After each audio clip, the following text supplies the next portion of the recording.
हम लोग भक्ति रसामृत सिंधु ग्रंथ से पढ़ेंगे और ये है आज का टॉपिक है हमारा 1.2.292।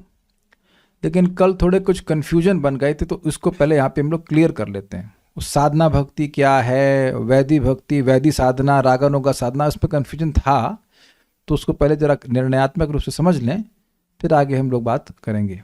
देखिए, साधन भक्ति का क्या स्वरूप है हम लोग पढ़ चुके हैं, लेकिन इसका रिवीजन होना जरूरी है क्योंकि भूल हो रही थी। ये है भक्ति रसामृत सिंधु का 1.2.2। पहले तो ये समझ लीजिए कि साधना भक्ति ही दो प्रकार की होती है। वैदी साधना भक्ति, मैं संग बोलिएगा जिसमें बोल रहा हूँ, और रागानुगा साधना भक्ति। तो रागानुगा भक्ति साध्य भक्ति नहीं है। कल भी भक्त पूछ रहे थे, इसलिए मुझे लग रहा है कि इसको रिवीजन करना पड़ेगा।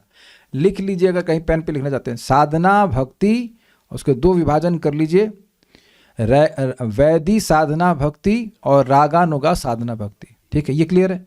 वैदी साधना भक्ति से भी भाव भक्ति की प्राप्ति होती है, रागानुगा साधना भक्ति से भी भाव भक्ति की प्राप्ति होती है।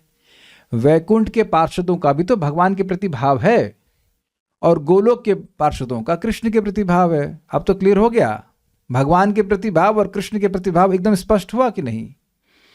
जब भी ये बोध हो रहा है कि भगवान हैं ये, तो अब ये जो भाव है ये ऐश्वर्य ज्ञान से युक्त है कि ये भगवान है। Is it okay? तो ये कैसे उत्पन्न हुआ है? अगर किसी साधक में उत्पन्न हुआ है तो ये वैदी साधना भक्ति को करते करते उसके अनुरूप जो भाव भक्ति प्राप्त हुई, जिसमें ऐश्वर्य का बोध भी है, प्रेम भी है लेकिन ऐश्वर्य का बोध भी है, आगे जाकर प्रेम अवस्था को भी प्राप्त करेगा। तो वैसे नारद जी हैं, वह इस प्रकार से भगवान को भगवान मानते हैं, प्रेमी हैं भगवान के, अनन्य भक्त हैं, सेल्फलेस हैं, ऑल दोस थिंग, निष्काम है, निर्गुण है, लेकिन भगवान को भगवान मानते हैं। ये बात समझ में आ गया, हैं भाव भक्त। लेकिन जो रागानुगा साधना कर रहे हैं वह भी भाव को प्राप्त करेंगे, लेकिन वे गोलोक का प्रेम प्राप्त करते हैं। जैसे कि आपने सुना था श्रुतिचारी गोपियां, वो श्रुतियां हैं, पहले श्रुतियां थीं, तो उन्होंने भगवान की आराधना करी और भगवान से इच्छा व्यक्त करी। जब भगवान ने कहा कि क्या चाहती हो, तो उन्होंने कहा कि हम वैसा ही गोपियों जैसा भाव, उनके जैसा भाव और स्वरूप प्राप्त करते हैं। गोपी का स्वरूप प्राप्त करके व्यूआंतर, दूसरा व्यू अर्थात श्रुतिचारी गोपी का स्वरूप प्राप्त करके आपकी रासलीला में प्रवेश करना चाहते हैं। तो याद है कि भगवान ने कहा कि हाँ ये मुश्किल है, लेकिन आपने मांगा है तो मैं जरूर दूंगा उसको। तो फिर वो इस प्रकार से श्रुतिचारी गोपी बनती हैं। तो उन्होंने भी भाव भक्ति प्राप्त करी और भगवान की प्रेम भक्ति प्राप्त करी, भगवान की लीला में संलग्न हुई। लेकिन जो भी व्यक्ति रागानुगा भक्ति कर रहा है उसी को आगे जाकर जो रागात्मिक भक्त हैं उस तरह का प्रेम की प्राप्ति होगी। ये क्लियर हो गया? अच्छा, तो अब साधन भक्ति क्या होता है पहले ये समझ लें हम लोग। कृति साध्या भवेत् साध्या भावासा साधनाभिधा नित्य सिद्धस्य भावस्य प्राकट्यम हृदि साध्यता। कृति साध्या भवेत्, जो देहादि इंद्रिय व्यापार के द्वारा संपन्न होती है। कृति मतलब इंद्रियां, और साध्या मतलब जिसको साधित किया जाए, जो अपनी इंद्रियों से साधित की जाती है। ये जरूरी है इसको स्मरण करना, क्योंकि हम लोग साधना कर रहे हैं। आप लोग अपने ही कान से सुन रहे हैं, मैं अपने मुख से बोल रहा हूँ, अपने कान से सुन रहा हूँ। Is it okay? अपने ही नाक से हम भगवान के अर्पित फूल, उसको ग्रंथ को ग्रहण करते हैं। इजी है? ठीक है। तो पहला चीज है साधना भक्ति में कि आप अपनी इंद्रियों से करते हो, दूसरे की इंद्रिय से नहीं। यू कैन नॉट से कि मेरे बिहाफ पर आप भागवत सुन के आ जाओ ना। You may help a devotee, आप किसी व्यक्ति की सहायता कर सकते हैं कि भागवत सुने, लेकिन आपको अगर भगवान का प्रेम चाहिए तो खुद अपने इंद्रियों से श्रीमद् भागवतम को सुनना होगा, नाम उच्चारण करना होगा, प्रसाद ग्रहण करना होगा। ये बहुत इंपॉर्टेंट पॉइंट है। नहीं तो आप सहायता कर रहे हैं, सब कुछ कर रहे हैं, लेकिन साधना नहीं कर रहे हैं। समझ में आ रहा है ना बात? साधना तो भी कही जाएगी जब खुद कर रहे हो ना भाई। दूसरे की सहायता कर रहे हो, गुड, अच्छा, उससे भी आपको फायदा होगा, लेकिन साधना तो तभी मानी जाएगी जब खुद कर रहे हैं। ये क्लियर हुआ? पैसा देकर कमाने से नहीं होता। फिर कह रहे हैं साध्य भावा। साध्य भाव का मतलब क्या है? इसका जो साध्य है, जो उसका साध्य है उससे भाव भक्ति, और भाव भक्ति को उत्पन्न करती है, मतलब अपनी इंद्रियों से संपादित होता है। कृति साध्या भवेत्, और अपनी इंद्रियों से संपादित होती है। और साध्य भावा, उसका साध्य जो है वो भाव भक्ति है। साध्य मतलब गोल। क्योंकि आप कहेंगे भाई यहाँ पे प्रेम भक्ति क्यों नहीं कह रहे हैं, क्योंकि साध्य भाव भक्ति प्राप्त होने के बाद अब अपने आप भक्ति होने लगती है, वहाँ कोई प्रयास नहीं करना पड़ता, चेष्टा नहीं करनी पड़ती, फिर प्रेम भक्ति को प्राप्त हो जाती है। ये इसलिए कह रहे हैं प्रेम भक्ति से, प्रेम साधना भक्ति से प्रेम भक्ति प्राप्त नहीं होती। समझे बात? साधना भक्ति से प्रेम भक्ति प्राप्त नहीं होती है, साधना भक्ति से भाव भक्ति प्राप्त होती है, भाव भक्ति से साधना प्रेम भक्ति प्राप्त होती है। क्लियर हो रहा है कि नहीं हो रहा है ये? जैसे मैं एग्जांपल दूं कि भाई आपको मान लीजिए इंडोनेशिया जाना है, तो टेम्पो से चले जाएंगे? चलो टेम्पो बैठते हैं, इंडोनेशिया चलते हैं। जय श्री माता जी, जाएंगे आप टेम्पो? तो बॉम्बे से तो टेम्पो मिल जाता होगा आपको, डायरेक्ट फ्लाइट, सॉरी फ्लाइट नहीं, डायरेक्ट टेम्पो। तो ये तो गलत होगा। टेम्पो का उद्देश्य क्या है? टेम्पो लेके जाएगा आपको हवाई जहाज। जब तक हवाई जहाज में नहीं बैठेंगे कैसे पहुंच जाएंगे Indonesia? Is it okay? Clear? तो अब टेम्पो भी साधन है, लेकिन कहां तक पहुंचने का? एयरपोर्ट तक। टेम्पो कार जो भी आप ले लीजिए, उसके द्वारा आप, वो साधन है कहां तक, उसका गोल क्या है ये क्लियर समझ लीजिए। जो ऑटो है या टेम्पो है या कार है, उसका गोल क्या है? एयरपोर्ट। अल्टीमेटली आपका उद्देश्य इंडोनेशिया पहुंचना है, लेकिन इस ऑटो का क्या उद्देश्य है, या कह सकते हैं कि उसकी हाईएस्ट लिमिट क्या है? तो एयरपोर्ट। और एयरपोर्ट पे जब आप पहुंच गए, तो अब एयरपोर्ट में हवाई जहाज पे बैठ गए, तो अब समय की बात है, आप इंडोनेशिया तो पहुंच ही जाएंगे। क्या सबको उदाहरण समझ में आ गया? Okay, thank you. क्योंकि कभी कभी लोग कहते हैं कि हम साधना भक्ति के द्वारा प्रेम भक्ति प्राप्त करना चाहते हैं। It is wrong, it is technically wrong. परम पूज्य वृंदावन चंद महाराज एक प्रवचन में कह रहे थे, मिलती है प्रेम भक्ति साधना करने से। आशा समझे महाराज का आप? लोग कह रहे हैं कि हम भगवान का प्रेम प्राप्त करने के लिए भक्ति कर रहे हैं, तो प्रेम मिलता है साधना करने से? साधना करने से प्रेम नहीं, साधना करने से भाव प्राप्त होती है। जैसे मैं कहूँ कि हम इंडोनेशिया, अगर कोई कहे कि जैसे मान लो घर से निकला व्यक्ति, तो कह रहे कहाँ जा रहे हो? अरे इंडोनेशिया जा रहे हैं। बैठा वो टेम्पो में है, टेम्पो में बैठा है, और या ऑटो, मान लो कार उसने पकड़ी है, तो आप यही कहेंगे ना कि मैं इंडोनेशिया जा रहा हूं, तो कार से जा रहे हैं आप। क्या कार आपको इंडोनेशिया पहुंचा देगी? उसका असमर्थ है, लेकिन फिर भी वो सहायता करेगी ना। तो कार आपको पहुंचाएगी एयरपोर्ट, और एयरपोर्ट से फिर आप हवाई जहाज में बैठोगे, हवाई जहाज में बैठ कर फिर निकल जाओगे। तो दो हो गए ना, एयरपोर्ट जंक्शन हुआ ना दोनों साधनों के बीच में। हवाई जहाज और आपका जो बीच में साधन है, वो दो अलग प्रकार के साधन हुए ना। टेम्पो एक साधन है और हवाई जहाज एक साधन है, तो बीच में एयरपोर्ट हुआ कि नहीं? तो जो भाव भक्ति है वो एक प्रकार का एयरपोर्ट जैसा हो गया, जिसमें कि व्यक्ति एक तरफ से हाथ में पकड़ा हुआ है, वो साधना भक्ति को पकड़ा हुआ है, और दूसरी तरफ से हाथ में प्रेम भक्ति को पकड़ा हुआ है। क्या सबको समझ में आ रहा है? एकदम एक क्लियर हो गया। इसलिए साध्य भावा क्या है? साध्य क्या है? इसका भाव भक्ति है। इसको साधना भिदा, हम इसलिए रिवाइज कर रहे हैं क्योंकि हम लोग थोड़ा सा कंफ्यूज हो गए थे इस बात पे, तो फिर से रिवाइज करना जरूरी है। साधना भिदा, अभिधा मतलब होता है नाम से जाने जानना। उसको साधना, उसी को साधना भक्ति कहते हैं जो अपनी इंद्रियों से की जाती है और जिसका गोल साध्य होता है। उसका गोल जो है भाव भक्ति है। तो अब ये दोनों प्रकार की भक्तियां साधना भक्ति हुई कि नहीं? रागानुगा भक्ति जो हो रही है वह भी उसका उद्देश्य भाव भक्ति, रागानुगा कह सकते हैं, रागानुगा भाव भक्ति, और या फिर कह सकते हैं कि रागात्मिका वाली भाव भक्ति, ऐसे कह लीजिए।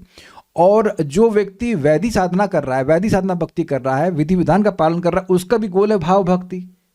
तो अगर भक्ति का गोल भाव भक्ति नहीं है तो वह साधना नहीं कही जाएगी। ये बहुत ज़्यादा इंपॉर्टेंट पॉइंट है। कोई धन के लिए भक्ति कर रहा है, विदेश जाने के लिए भक्ति कर रहा है, प्रतिष्ठा के लिए भक्ति कर रहा है, इन सब इच्छाओं को लेकर या इन सब उद्देश्यों को लेकर भक्ति कर रहा है, तो वह साधना नहीं कर रहा है। आप इस बात को समझते हो, आपका अनुभव भी होगा कि पहले ज़माने में या मतलब पहले जीवन में कभी कोई व्यक्ति ने, किसी ने पूजा पाठ किया है, तो कर्मकांड करने के पहले उसका उद्देश्य होता है, संकल्प होता है ना कि हम इसलिए ये कार्य कर रहे हैं। Is it not? आप लोग वो करवा चौथ का व्रत रखती हैं तो वो भक्ति में बढ़ने के लिए करते हैं ना आप लोग। अब मान लो करते हो नहीं करते मुझे नहीं पता, लेकिन कौन सी माता जी शादीशुदा हैं यहाँ पर अभी जो नहीं की हैं आज तक करवा चौथ का व्रत? तो सभी लोग करते हैं।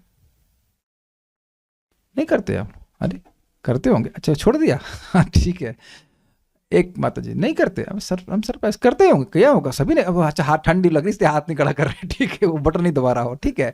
तो अब आप ये बताइए एकदम क्लियर है ना, करवा चौथ का व्रत किस लिए करते हैं?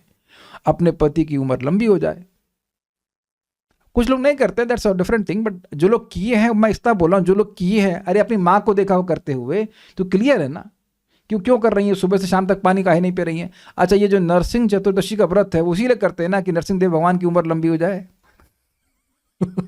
तो ये तो स्पष्ट है कि सेम व्रत है ना भाई, सुबह से शाम तक बहुत से लोग पानी नहीं पीते नरसिंह देव के व्रत में, तो वहां स्पष्ट है कि आप वो व्रत इसलिए कर रहे हो ताकि आपकी भक्ति बढ़े। मैंने it should be the point, ऐसा होना चाहिए।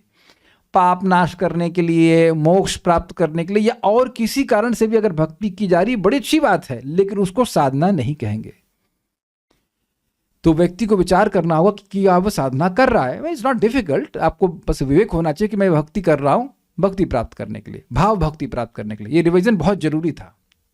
तो दोनों ही साधना है। रागानुगा भक्ति साध्य भक्ति नहीं है, वो भी साधना भक्ति है, लेकिन उसकी जाति अलग है, उसका जाति से उत्कर्ष है। Is it okay? जैसे इस जगत में देखते हैं कि कुछ मनुष्य जातियों को निम्न माना जाता है और कुछ मनुष्य जातियों को उत्कृष्ट माना जाता है, तो हैं दोनों मनुष्य ही, लेकिन जाति से उत्कर्ष होता है। वो होता है ना, हमने सुना था उग्र जाति शब्द भागवत में आता है, उन लोगों को भी सुना था जो पाप में ही प्रवृत्त होते हैं। किराट हुंद पुलिंद पुलकशा आबीर सुंबा यमुना खसादया ये नेश पापा यदपाश्रयाश्रय शुद्ध्यंत तस्मय प्रभ विष्णवे नमः। तो ये सब नाम जो मैं लिया, ये सब उनको माना जाता है कि ये पाप में प्रवृत्त होते हैं, तो ये हीन जाति मानी जाती हैं, लेकिन है तो मनुष्य ही ना। लेकिन ब्राह्मण लोगों को बहुत अच्छा माना जाता है, उनका पवित्र जीवन होता है, तो आप समझ सकते हैं कि है मनुष्य लेकिन उच्च कोटि की जाति। तो क्योंकि रागानुगा में स्नेह है, उसका जो ड्राइविंग फोर्स है वो लोभ है भगवान के प्रति, तो उसको उसमें जो भी कुछ भी किया जा रहा है वो लोभ से किया जा रहा है, बंधन से नहीं, कोई फोर्स में नहीं किया जा रहा है। तो इसको है वो भी साधना भक्ति है, लेकिन जाति से उत्कर्ष है। इसका उदाहरण माधव कादम्बनी में दिया गया था कि एक पत्ती होती है, पेड़ की ही पत्ती है। How to explain this? पेड़ की पत्ती है तो एक तरफ से खुरदरी होती है और एक तरफ से सॉफ्ट होती है। सबने देखा है इसको? ऊपर वाला भाग जो है चिकना होता है और नीचे वाला भाग थोड़ा खुरदरा होता है। तो जो साधना भक्ति, वैदिक साधना भक्ति है, उसमें खुरदरापन क्या है? और शास्त्र की आज्ञा से ही कर रहा है, स्नेह से प्रेरित होकर, लोभ से प्रेरित होकर नहीं कर रहा है। लेकिन रागानुगा भक्ति चिकनी चिकनी क्यों बोली जा रही है? क्योंकि लोभ से कर रहा है। जब व्यक्ति लोभ से कोई कार्य करता है तो उसको बंधन नहीं महसूस होता है। जैसे मान लीजिए आपको कोई खाना अच्छा लगता है, फॉर एग्जाम्पल कुछ भी, let's say anything, I don't want to take name, maybe कोई लोग इंसाइट हो जाएंगे, but anything, let's say Manchurian. अब मंचूरियन खाने का लोभ है, राधा शर्मा माता जी शी इज स्माइलिंग। तो अब बताइए कि मंचूरियन अच्छा लगता है ना आपको, तो आप जब मंचूरियन बनाती हैं तो वहाँ भी शास्त्र की आज्ञा से बनाती है कि लोभ से बनाती है, खाने को मिलेगा बढ़िया वाला तो आप देख रहे हैं कि वहाँ भी प्रयास है कि नहीं? पहले बताइए, कुछ खाना पीने को बनाने को हो, अच्छा मान लीजिए कि बिना बनाए मिल जाए, तब चलिए बनाए वाला में तो आपने प्रयास नहीं किया, अपनी इंद्र से नहीं बनाया, आप अपने प्रयास कर रहे हो, लेकिन अगर लोभ होता है तो क्या उसमें कोई परेशानी लगती है? वेदवाद नहीं, माइक लीजिए, अगर मैं कहूँ आज शाम को आपको मीठा बनाना है, तो आप पूछेंगे प्रभु जी कौन से शास्त्र में लिखा हुआ है कि शाम को पत्नी को मीठा बनाना चाहिए? ये तो जुटी रहती, इतना इनको शौक है भगवान के लिए बनाने के लिए I am saying quote and quote, भगवान के लिए तो बनाते ही हैं, लेकिन अब आपका लोभ नहीं है कुछ मीठा खाने का। तो आप समझ रहे हैं कि मीठा बनाने में कितना परिश्रम होता, कभी हलवा बना रही, कभी ये कर रही, कभी हमने समझते हैं इतना लेट कैसे हो रहा है, देखा मीठा बनना शुरू, हमने कहा रोटी सब्जी में तो फटाफट हो जाता है, चलो कभी कभी। लेकिन आप ये बताओ कि जब आप वो बना रही हो तो उसमें परिश्रम नहीं है? माइक पे बोलिए आप, सीरियसली, मैं आपको मजाक नहीं बना रहा हूँ, बहुत इंपॉर्टेंट बात बता रहा हूँ। क्या उसमें परिश्रम है कि नहीं? हलवा बनाते हो जो भी बनाते हो, हाँ, लगता है? नहीं। बस यही मैं सुनना चाह रहा था, परिश्रम है नहीं, लगता, परिश्रम है लेकिन लगता नहीं, क्योंकि लोभवश बनाने, खाने को मिलेगा, मीठा मिलेगा, ऐसा करके, there is a taste in that. Is it okay? Clear? तो लेकिन वैदिक साधना भक्ति में क्योंकि केवल शास्त्र की आज्ञा से है, तो कभी कभी रुचि नहीं होगी तब भी व्यक्ति करेगा, तब उस समय उसको परिश्रम लगेगा। और आप सब लोग देख रहे हैं कि एटलीस्ट इस समय बहुत बार हम लोगों को परिश्रम लग जाता है। अच्छा, ये भाव क्या है? नित्य सिद्धस्य भावस्य प्राकट्यम हृदय साध्यता। ये जो नित्य सिद्ध भाव है, सभी जीवात्माओं का भाव हृदय में पहले से विद्यमान है। तो ऐसा नहीं कि बाहर से इंपोर्ट करना है, भगवान के श्रवण कीर्तन के प्रोसीजर के द्वारा शुद्ध हो जाता है चित्त, तो ये प्रकट हो जाता है। ये तो हो गई साधना भक्ति की डेफिनेशन। अब हम लोग बात करेंगे वैदिक साधना क्या होती है। तो यहाँ पे बोल रहे हैं तत्र वैदिक, दिस इज 1.2.6। यत्र रागान वाप, नहीं बोलेंगे, मैं एक बार बोल रहा हूं, यत्र रागान वाप्तत्वात् प्रवृत्ति उपजायते शासनेव शास्त्रस्य सावाद सावैधि भक्ति रुच्यते।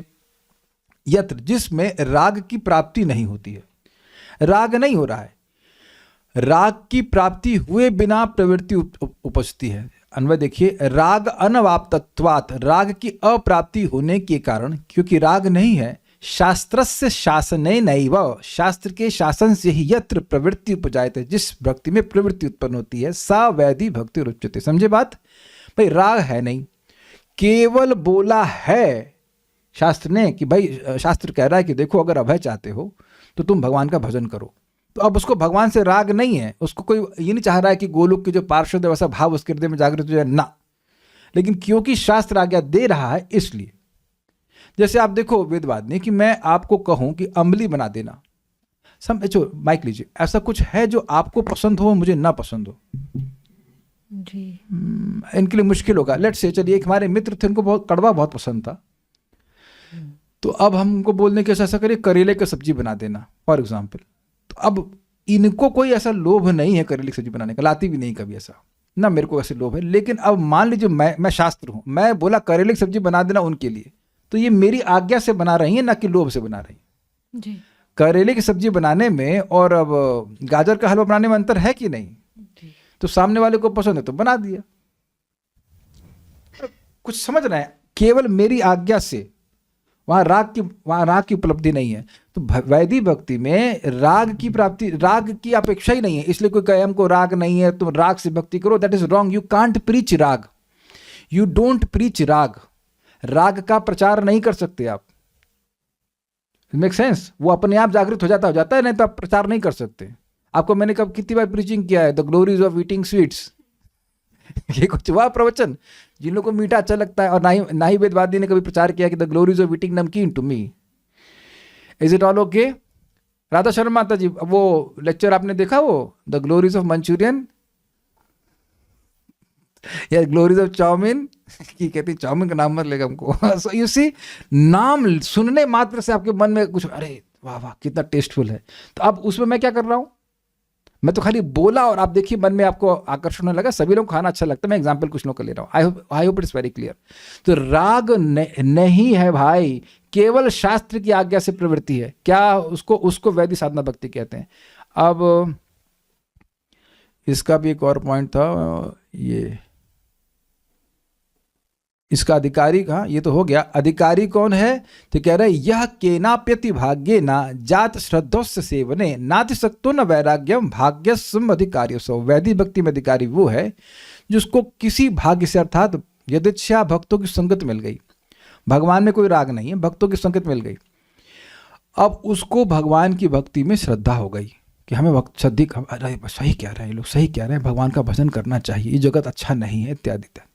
और अत्यधिक आसक्त नहीं है भोगों में, और न अधिक वैरागी है, वह व्यक्ति इस वैदिक साधना भक्ति में अधिकारी होता है। उसको भक्ति प्रवर्तक शास्त्रों में श्रद्धा है, सुनता है, रुचि है। एक दूसरा, न बहुत अधिक आसक्त है और न अधिक वैरागी है। Is it okay? इतना भी आसक्त नहीं है कि भगवान का प्रवचन ही ना सुने, और इतना भी अधिक आसक्त नहीं कि अब कर्म में ही पड़ा रहे और भगवान के भजन के लिए समय ही ना हो, और न ही इतना अधिक विरक्त है कि अब भगवान की कथा से ही विरक्त हो। तो समझ में आ गया बात सबको? ये अब क्लियर हो गया। अब हम लोग वापस आ जाते हैं अपने टॉपिक ऑफ डिस्कशन पे जो हम लोग कर रहे थे, और हम फिर से उसको रिवाइज करेंगे 289 से, ताकि बात क्या हुई थी। यहाँ पे हम लोग बात कर रहे थे, ये तो हमने स्पष्ट समझ लिया था कि काम रूपा रागात्मिका भक्ति हो चाहे संबंध रूपा रागात्मिक भक्ति, वो तो प्रेमात्म स्वरूप की है और वह नित्य भक्त सिद्ध भक्तों का आश्रय लेती है, इसलिए बहुत ज़्यादा विचार यहाँ पे नहीं किया जा रहा है। फिर बात आई थी 290 की, रागात्मिका भक्ति दो प्रकार की होती है, काम रूपा रागात्मिका भक्ति और संबंध रूपा रागात्मिका भक्ति। तो उसका ही अनुगमन करने वाली रागानुगा भक्ति कितने प्रकार की हो जाएगी? दो प्रकार की। सिंपल, गोल्स आर टू, सो दो प्रकार की हो जाएगी, कामानुगा भक्ति और संबंधानुगा भक्ति। ये भी इजी है, ठीक है। फिर बात 291 पे आई थी, और वो था कि उसका अधिकारी कौन है। तो कह रहे हैं रागात्मिकैक निष्ठा ये व्रजवासी जनादय, जो रागात्मिक भक्त हैं उनकी, जो व्रजवासी जन हैं, नंद महाराज, गोपियां, भगवान के मित्र इत्यादि, वो एकदम रागात्मिक भक्ति में ही निष्ठ हैं। एक शब्द से मतलब है कि जो द्वारका के भक्त हैं उनको रागात्मिक नहीं कहेंगे। जैसे अभी कौन पूछ रहा था, आई थिंक राधा रमन प्रभु पूछ रहे थे कि कोई व्यक्ति अपने को भगवान की पत्नी मानता है तो वह रागात्मिक है कि नहीं है। क्या उत्तर होगा इसका? वेदवादी आप बताइए।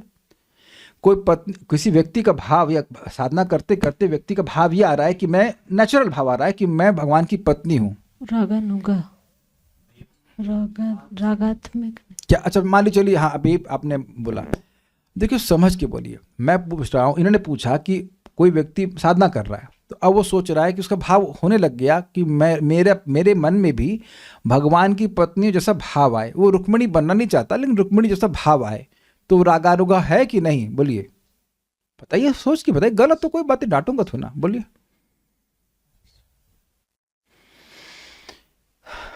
दूसरा माइक भी चालू कीजिए, करुणा मित्र प्रभु सही बोल रहे हैं। तो देखिए बात सिंपल है, श्यामली माता जी ने सही कहा, सुमित प्रभु कह रहे हैं यस। चलिए देखिए पहले इधर जूम वाले उत्तरों को देख लेते। नहीं हो ना, माइक कहाँ है? नहीं। रुक्मणी माता जी ने कहा नहीं, सही है। नहीं तो क्यों नहीं? श्यामली माता जी ने कहा नहीं, सही है। सुमित प्रभु ने यस, ठीक नहीं है ये। राधा किंकरी माता जी कह रही है रागानुगा, नहीं ये ठीक नहीं है। देखिए क्यों ठीक नहीं है, यहां देखिए शब्द देखिए, रागात्मिक प्लस एक प्लस निष्ठा। एकमात्र रागात्मिक में ही निष्ठ है ब्रजवासी जन। तो अब कृष्ण की पत्नी का नाम बताएं। वृंदावन में जो कृष्ण की पत्नी है, जिनका संबंध कृष्ण की से पति के रूप में है, उसका नाम बताइए। सब तो गर्लफ्रेंड है ना भगवान की तो सब गर्लफ्रेंड है ना। तो आप समझ में आ गया ना कि वो भाव कहां पाया जा रहा है। चेक कीजिए। नहीं, कोई भी भाव की बात कर, जिसका अनुगमन कोई व्यक्ति कर रहा है, तो अब वो ब्रज में पाया जा रहा है कि द्वारका में पाया जा रहा है कि साकेत लोक में पाया जा रहा है, पहले ये चेक कर लीजिए। तो अब अगर वो ब्रज में वो भाव नहीं पाया जा रहा है तो वह रागानुगा शुद्ध रूप से नहीं है। ये नहीं कहा जा रहा है कि शुद्ध भक्ति नहीं है, शुद्ध रागानुगा नहीं है। भगवान की पत्नियां भी शुद्ध भक्त हैं, वो निस्वार्थ भाव से भगवान की सेवा करती हैं। माइक पे पूछिए। द्वारका के भक्तों को ऐश्वर्य प्रदान रागात्मक बोलेंगे ना? ऐश्वर्य प्रदान रागात्मक नहीं बोलेंगे, उनको वैदिक भक्ति में रखा जा रहा है। उनको बोला गया था आवृत स्नेह है, उनका भी स्नेह, वह भी संबंध से भगवान की भक्ति कर रहे, इसलिए आप प्योरली उनको वैदिक भक्ति में नहीं रख सकते। नारद जी के भगवान क्या है? ऐश्वर्य भाव की प्रधानता है, वो संबंध के अनुसार नहीं है कि भगवान उनके चाचा हो, भगवान के चाची हो, सॉरी चाची नहीं हो सकते, चाचा हो, ताऊ हो, ऐसा कुछ नहीं है। लेकिन प्रद्युम्न के पिता हैं वो भगवान, तो वहां संबंध है कि नहीं? अक्रूर के भतीजे हैं, है कि नहीं?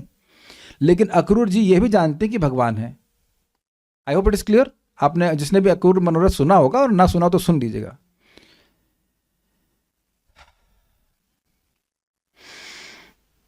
अच्छा, तेषाम भाव आप्तये लुब्धो, तेषाम मतलब उन ब्रजवासियों का, बिल्कुल क्लियर है एकदम एक एक शब्द। तेषाम मतलब ब्रजवासियों जन का ही, उसमें भी किसी एक व्यक्ति का, ये नहीं कि आज इसका कल उसका कल उसका, ना, उनमें भी केवल उन्हीं के भावों की प्राप्ति के लिए, उस सजातीय भाव की प्राप्ति के लिए जिसके मन में लोभ है, लब्धो भवेत अत्र अधिकारीवान, यानी कि वह व्यक्ति इस रागानुगा भक्ति में अधिकारी है। तो मैं आप वेदवादी अपनी लैंग्वेज में जो समझ में आया, कौन व्यक्ति रागानुगा भक्ति का अधिकारी है, तो वह बताइए। प्रभु जी, जो द्वारका के जो ब्रज के जो शुद्ध भक्त हैं, अपने ब्रज में कोई अशुद्ध भक्त भी है? ब्रज के जो भक्त हैं, रागात्मिक भक्त, उनके किसी एक भाव में अगर उनके किसी एक भाव को प्राप्त करने की इच्छा जागृत हो रही है, लोभ जागृत हो रहा है। लोभ शब्द इसके बारे में, नॉट इच्छा, लोभ जागृत हो रहा है, लाइट। हाँ, लोभ जागृत हो रहा है तो उसको रागानुगा भक्त कहते हैं, रागानुगा भक्ति कहते हैं। रागानुगा भक्ति का जब वो अनुसरण करना चाहे, अधिकार है, उसका अधिकार है। अब एक भक्त पूछ रहे हैं कि क्या उद्धव जी कौन से भक्त हैं, आप बताइए। वो गोपियों को देख के चाह तो रहे थे कि उनके जैसा भाव प्राप्त हो, उनके जैसा भाव प्राप्त हो। नहीं, उनके जैसी भाव नहीं, उनके जैसा इंटेंसिटी हो। हाँ। भाव तो वो अपने भाव में ही संतुष्ट और वो थे। कहाँ के भाव भक्त हैं? द्वारका। तो उद्धव जी, अच्छा दूसरा बात, उद्धव जी रागानुगा भक्त है कि रागात्मिक भक्त है? वो तो द्वारका के हैं। तो देखिए, उद्धव जी रागानुगा नहीं है, पहली बात तो ये, रागात्मिक भी नहीं है, लेकिन वह साधक भी नहीं है। वह नित्य सिद्ध परिकर हैं द्वारका के, जैसे अर्जुन नित्य सिद्ध परिकर हैं द्वारका के। ये सब कोई साधक नहीं है, बट दे आर नॉट रागात्मिक भक्त। समझ में आ गया सबको? देखिए, आप लोग इसका नाम, उसका नाम, उसका नाम, इसका नाम इसलिए पूछ रहे हैं क्योंकि या तो डेफिनेशन समझ में नहीं आई है, इसलिए नाम पूछते जा रहे हैं। अगर आपको डेफिनेशन समझ में आ गई तो मुझे हर बार बोलने की जरूरत नहीं, ये कौन, ये कौन, ये कौन, ये कौन। जो ब्रजवासी भक्त हैं वो है रागात्मिक, और उनके ही भाव की जो प्राप्ति करना चाहता है वो रागानुग भक्त है। अगर भाव की प्राप्ति नहीं करना चाहता है, केवल उनकी इंटेंसिटी की प्राप्ति करना चाहता है, तब भी रागानुगा नहीं कहा जाएगा। उद्धव जी सिद्ध भक्त हैं, पहली बात तो वो साधक है नहीं, क्लियर समझ लीजिए। और उन्होंने भी गोपियों की जो इंटेंसिटी है प्रेम की, उसकी अभिलाषा करी है, ना कि भाव की। अगर उनको आप इस कंटेक्स्ट में देख लें कि वो साधक हैं, है नहीं साधक, लेकिन मान लो उस तरह से देखें, he is just appreciating the love of the gopis, लेकिन ऐसा नहीं कि वो गोपी भाव को प्राप्त करना चाहते हैं।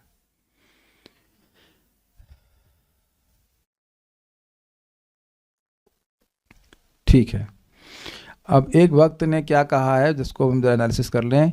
शास्त्र के अनुसार ही रागानुगा भक्ति की जाती है, ये तो मैंने नहीं कहा। ये कहाँ लिखा है इसमें?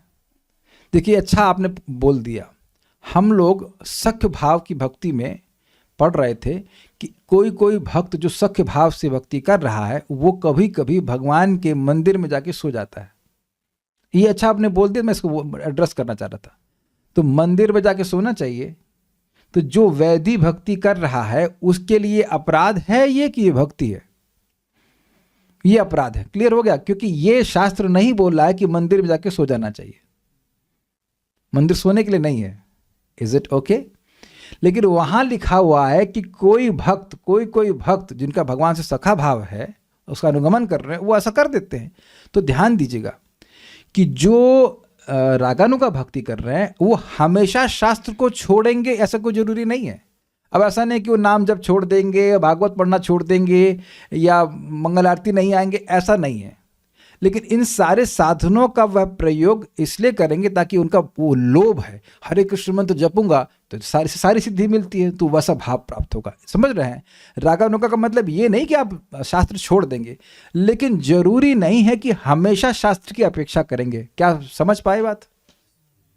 जैसा इस केस में आप देख रहे हैं कि वैदिक साधना में अरे नहीं ऐसे कैसे हो सकता है, हम कैसे सोच सकते हैं, लेकिन वहां लिखा है कि कोई भक्त भगवान के घर में जाके सो जाते हैं, तो वो सख्य भाव के भक्त हैं, ऐसा वो कर सकते हैं और उनका कोई दोष नहीं होगा, क्योंकि उनका भाव इस प्रकार का, उनका लोभ इस प्रकार का, लोभ उनको प्रवृत्त करा रहा है, ना कि शास्त्र की आज्ञा। उस लोभ के चलते हुए कुछ ऐसा कार्य कर दें जो शास्त्र के विरुद्ध हो तो वो दोष नहीं माना जाएगा। लेकिन ऐसा नहीं है कि वो सारा पापाचरण करेंगे और शास्त्र छोड़ के ही कार्य करेंगे। अब वो उठना ही नहीं है, उनको क्या कहते हैं सुबह, और ऐसा नहीं होगा। क्या मैं समझा पा रहा हूँ? बड़ा सूक्ष्म बात है। हमेशा शास्त्र छोड़ के ही भक्ति नहीं करेंगे, लेकिन हमेशा शास्त्र पकड़ के भी नहीं करेंगे, क्योंकि उनको लोभ प्रवृत्त करा रहा है। Is it okay?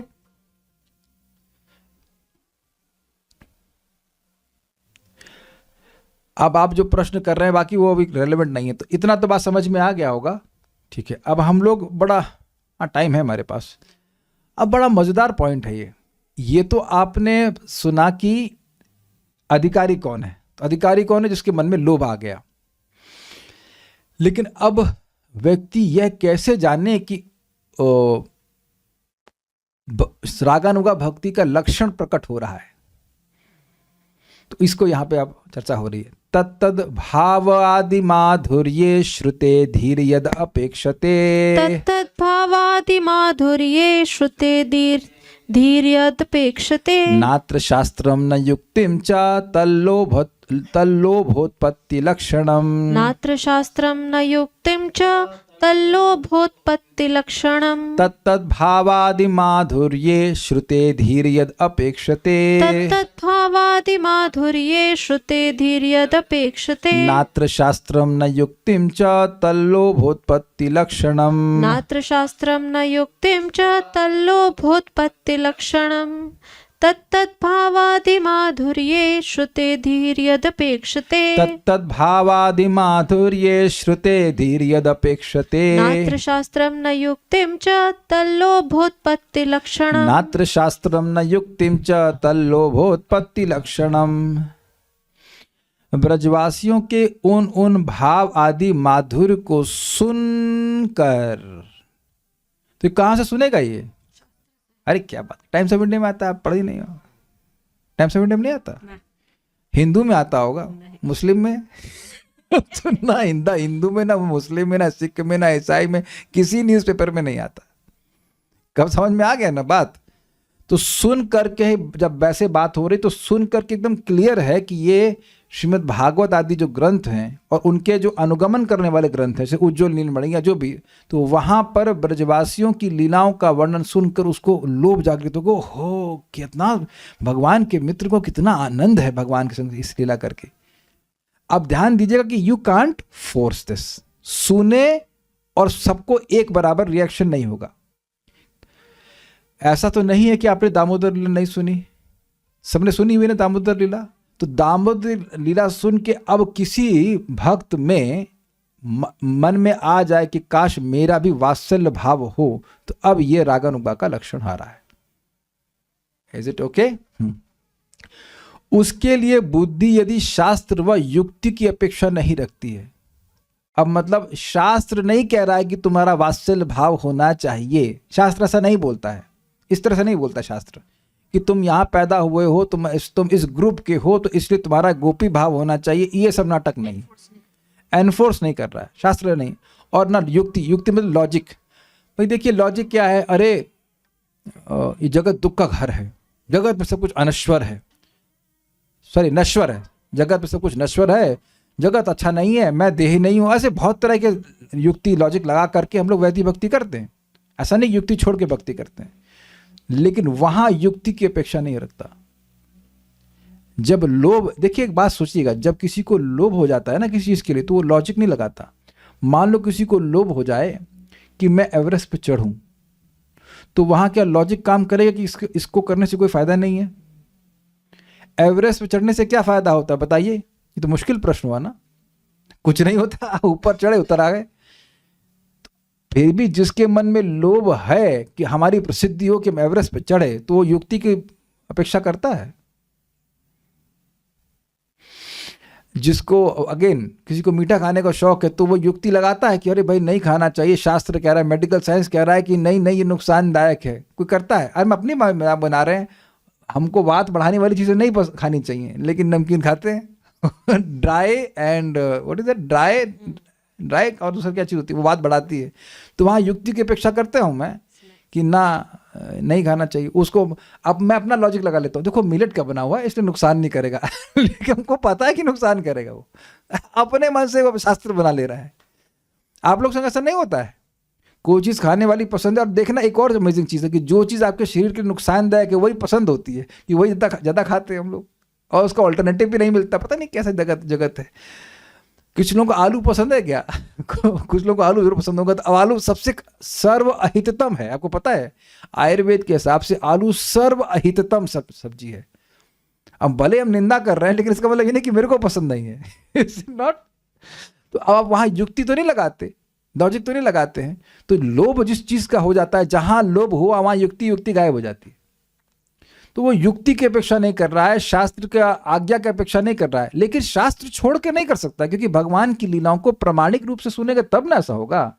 अंट संट कोई बात बोल दे कि मैं कृष्ण हूं, मैं ऐसा पैदा हुआ था, मुझे यहां से लेके गया, ऐसी बात सुन करके भगवान के प्रति भाव थोड़ा आता है। तो यह बिल्कुल स्पष्ट लिखा है, देखिए दुर्गम संगम में, श्रीमद् भागवत आदि शास्त्रों से समझ रहे हैं, शास्त्र सुन रहा है, लेकिन उसमें भगवान जो स्पेशल 10th कैंटो में जो भगवान की जो वृंदावन की लीला है, उन्हीं को सुन करके जो भाव आएगा, वो लोभ आएगा, वही और केवल वही रागानुगा भक्ति का लक्षण माना जाएगा। आप द्वारका की लीला भी सुन रहे हैं और वहां का पार्षद बनना चाहते हैं, बहुत अच्छी बात है, इज वंडरफुल, परफेक्ट, लेकिन उसको रागानुगा नहीं कहा जाएगा। लेकिन देखिए, अगर ये करने लगे ना कि केवल हमको रागानुगा भक्ति करनी है और वृंदावन की लीलाओं को पढ़ना है, तब गलत हो जाएगा। प्रथम स्कंद को भी सुनना है, दूसरे तीसरे चौथे पांचवें सबको सुनना है। जीव गोस्वामी जी, चक्रवर्ती पास सब गोलोक के पार्षद हैं, प्रभुपाद जी गोलोक के पार्षद हैं, सारी टीकाएं सारे श्लोकों पे लिखे हैं। वहां त्याज्य बुद्धि नहीं होनी चाहिए। I hope it is very clear. ठीक है, अपेक्षा नहीं रखती है बुद्धि, तो इसे लोभोत्पत्ति का लक्षण जानना चाहिए। देखिए इंटरेस्टिंग है, बुद्धि दोनों जगह लगी हुई है। वैदिक साधना भक्ति में भी बुद्धि से भक्ति करते हैं, लेकिन वो बुद्धि शास्त्र के द्वारा प्रवर्तित होती है, शास्त्र के द्वारा ही प्रवर्तित होती है। लेकिन रागानुगा भक्ति में केवल शास्त्र से नहीं प्रवर्तित होती है, शास्त्र को छोड़कर नहीं हो रहा है, लेकिन केवल शास्त्र से नहीं, लोभ प्रवर्तित हो रहा है। और लोभ के उत्पत्ति के कारण जो है वो भागवत आदि शास्त्र को सुनना ही है। ऐसा नहीं कि हम न्यूज़पेपर पढ़ेंगे तो हमको भगवान के प्रति भाव आ गया। तो जो लोग बोले ना, बीच में हल्ला हुआ था कुछ समय पहले, लखनऊ में कोई डीएसपी थे, मैं राधा हूं, उसको पूछो भागवत के कौन से श्लोक के अनुसार तुम राधा हो, तो उनको भागवत का भाव ही नहीं पता होगा। आप प्रैक्टिकल देखना, जो इस प्रकार से हल्ला कर रहे हैं उनको भागवतम के श्लोक कुछ नहीं पता होंगे, जबकि जीव गोस्वामी स्पष्ट कह रहे हैं श्रीमद् भागवत आदि शास्त्रों से। इसकी व्याख्या करेंगे आगे, लेकिन एक स्पष्ट समझ लीजिए कि लोभ उत्पत्ति का लक्षण जानना चाहिए कि बुद्धि जो है वो शास्त्र और युक्ति की अपेक्षा नहीं कर रही है, तो समझ लेना चाहिए कि लोभ उत्पन्न हो गया है। किसको सुनकर? भगवान श्री कृष्ण की दिव्य लीलाओं का श्रवण करके। इजी है। लोभ अधिकारी है, लोभ जो है वो निर्णयात्मक रूप से अधिकार का सूचक है। ये सुना आपने पिछले श्लोक में। तो ये कैसे जाने कि लोभ जागृत हो गया है? तो इस श्लोक में कह रहे हैं कि भाई लोभ जागृत हो गया, ये ऐसे जानोगे कि जो बुद्धि है वो शास्त्र और युक्ति की अपेक्षा नहीं करेगी। मैं कई बार बोलता हूँ, जैसे रसगुल्ला खाते हैं तो अब शास्त्र की तो अपेक्षा नहीं करते हैं। मैं नमकीन खाता हूँ तो ना पूछता हूँ उसमें विटामिन कितना है, प्रोटीन कितना है, नहीं ना। जिन बच्चों को आइसक्रीम पसंद है, बताओ कितना विटामिन है, तो वहाँ पे उसकी महिमा सुन करके आप नहीं करते हो। भक्त पूछ रहे हैं, क्या पूछ रहे हैं? युक्ति का अर्थ वापस बता दीजिए। देखिए युक्ति का मतलब होता है लॉजिक। एक ही नाम अनंत जन्मों के पापों को नष्ट कर देता है, तो हमें केवल एक ही नाम बोलना चाहिए। निशमात सही लॉजिक है ना ये? या कर्मकांड को बहुत करते हैं तब जाके एक पाप नष्ट होता है, एक नाम बोलने से अनंत जन्मों के पाप नष्ट होते हैं। क्या करना चाहिए लॉजिकली? कर्मकांड करना चाहिए प्रायश्चित के रूप में, कि नाम बोल देना चाहिए? नाम बोलते, लॉजिक लगाए ना। लेकिन अब कोई ये लोभ से हो रहा है कि नाम भगवान के, मान लीजिए श्रीदामा कैसे कृष्ण को पुकारते हैं, कितने प्रेम से नाम को पुकारते हैं, वो सब तो लोभ नहीं हुआ ना। यहाँ पर सबको समझ में आ रहा है। और देखिए एक बात समझिए, आप में अगर लोभ जागृत हो रहा है तो ठीक है, करिए रागानुगा, नहीं तो वेट मत कीजिए। अरे लोभ जागृत नहीं हो रहा, हाय दैया हम तो गोलोक नहीं भैया, शास्त्र सुन करके भक्ति कर लो, ये बहुत बढ़िया बात है। क्या आप समझ पा रहे हैं मेरी बात? बैठे रहेंगे तो कुछ भी नहीं मिलेगा, ना वैदिक भक्ति मिलेगी ना रागानुगा मिलेगी। Krishna knows and he will help you. Chaitanya Mahaprabhu की लीला में एक भक्त को महाप्रभु कह रहे हैं कि तुम्हारा जो प्रेम है वो मेरे प्रति ऐश्वर्य ज्ञान से युक्त है, और दूसरे भक्त को बोलते हैं, जहां तक मुझे समझ आ रहा है, शिवानंद से नहीं, शंकर पंडित तो कहते हैं कि तुम्हारा प्रेम जो है वो ऐश्वर्य ज्ञान से युक्त है, और तुम्हारे छोटे भाई का जो प्रेम है वो मतलब गोलोक वाला प्रेम है, टू दैट इफेक्ट। पर दोनों ही प्रिय हैं, तो इसलिए मत सोचिएगा अरे हम तो यहीं रह जाएंगे, हम तो गोलोक नहीं मिलेगा, ऐसा कुछ भी नहीं है। It will all happen in due course of time, you keep on hearing. देखिए मैं बार बार रिपीट कर रहा हूं, मान लीजिए मैं अभी प्रैक्टिकल बोल रहा हूं, चाउमीन, किसी को कुछ हुआ, अब जो किसी को कुछ हुआ होगा वो हाथ नहीं खड़ा करेगा। तो अब आप मान लीजिए कि मैं जैसे बस शब्द बोला, खाने की वस्तु चाउमीन, तो कुछ लोगों को कुछ नहीं हुआ, हाँ होगा। लेकिन मान लीजिए कोई व्यक्ति को उसको बहुत पसंद हो, सुन के ही उसको मन में लोभ आ जाएगा, हाय चाउमीन मिलेगा क्या, चाउमीन लगेगा। तो अब इस पे मेरा कंट्रोल है। दशम स्कंद की लीला सर्वोपलब्ध है, सबके लिए उपलब्ध है। कृष्ण बुक सबके लिए उपलब्ध है, कृष्ण बुक प्रभुपाद ने दे दी। अब आप कृष्ण बुक पढ़ने शुरू कर दिया, अब कुछ नहीं पता, इनोसेंटली आप कृष्ण बुक पढ़ रहे हो, गुरुजी ने कहा है, ठीक है पढ़ रहे हैं। अब एकदम से आपको किसी लीला के प्रति आकर्षण होने लग जाएगा, तो अब क्या करेंगे? मैं समझा पा रहा हूं इस बात को? इट इज नॉट द लोभ जो है ना, वो आपके कंट्रोल में नहीं होता है, वो आपको कंट्रोल करता है। अब तो समझ में आ रहा है? आज तक जिंदगी में कभी भी किसी चीज के लिए, भौतिक चीज के लिए भी लोभ हुआ था तो वह लोभ आपने जागृत नहीं किया था, वो हो गया था। ऑब्वियसली किसी की संगत से हुआ होगा, लेकिन हो गया था, ये तो स्वीकार करेंगे ना आप। चाहे वो गलत चीज के लिए था वो या अच्छी चीज के लिए था, लेकिन अब जब वो लोभ जागृत हो गया तो चाहे लोगों ने कितना भी कुछ कहा, आप सुने नहीं ना। सब लोग को मेरा एग्जाम्पल समझ में आ रहा है ना? अच्छा, किसको मेरा एग्जाम्पल समझ में नहीं आ रहा है वो हाथ खड़ा करे। देखिए कोई संत है क्या, कोई पूर्व क्या कह सकते, अरे नंद रानी को तो समझ में नहीं आ रहा, छोटी बच्ची है। जो बड़े लोग हैं उनमें से किसी एक व्यक्ति बता दे कि ऐसा उसका एक्सपीरियंस जीवन में नहीं हुआ। देखें तो कोई दूध का धुला हो, कोई दूध का धुला हुआ नहीं है, कोई अभिषेक करके नहीं आया अपना। समझ में आ गया? At some point of time it can be just simple, I want to learn Hindi, I want to become expert in Hindi, just example, Sanskrit और वट एवर। म्यूजिक सीखना यार, म्यूजिक सीखना। मैं एग्जाम्पल आपको देता हूँ अपना। मैं आनंद प्रभु को देखा था, मैं 2003 में आया था। आनंद प्रभु हारमोनियम लेके जोर से कीर्तन कर रहे, और उसको देख के ही लोभ हो गया हमको कि यार हमको हारमोनियम सीखना है, हमको हारमोनियम सीखना है। एकदम obviously for Krishna, but harmonium सीखना है। वहाँ कोई हमको शास्त्र नहीं बोला कि हारमोनियम बजाना चाहिए ना ना। गए मम्मी के पास, मम्मी मेरी म्यूजिक टीचर थी, तो उन्होंने कहा सिखाओ सिखाओ, तो कुछ 2-3 उन्होंने ताल सिखा दिए।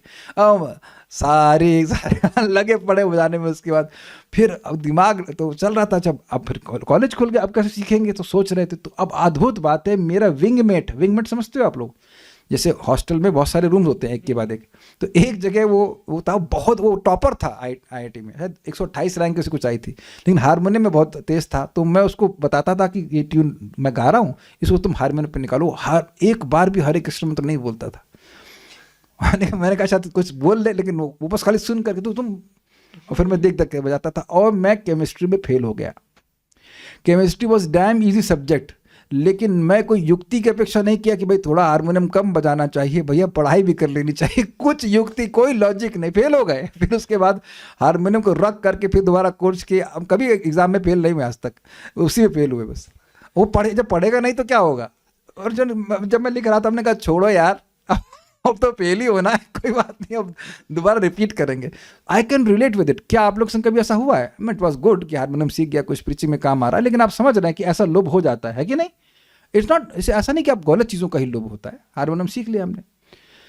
कुछ लोगों को शायद कुकिंग का शौक हुआ होगा, इस तरह से कुकिंग सीख रहे हैं या कुछ भी, वट कैन बी।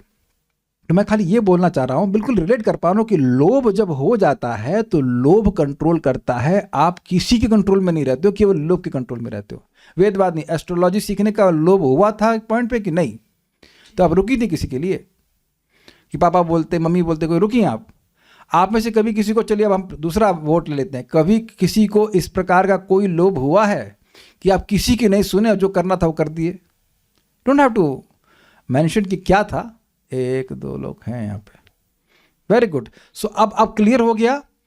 अब आपसे मैं ये पूछूं कि लोभ हुआ क्यों? तो जैसे मेरे केस में, मैंने केवल आनंद प्रभु को देखा था कीर्तन करते हुए, नथिंग एल्स। ना तो मेरी कोई बात हुई ना कुछ, केवल देखा प्रभु जी को। हमने कहा बस हमें भी ऐसे करना, हमें भी ऐसे करना। Is it okay? हमें भी ऐसा करना है, हमें भी ऐसा करना है। ये होता है ना लोभ का मतलब, किसी को देख लिया, अरे सुन लिया, हमें भी ऐसा करना है। क्लियर? तो अब आपने भागवत को सुना और अकस्मात, क्या आनंद प्रभु को किसी ने हारमोनियम बजाते हुए नहीं देखा? कितने लोगों ने देखा? तो क्या सभी लोग हारमोनियम बजाने लग गए?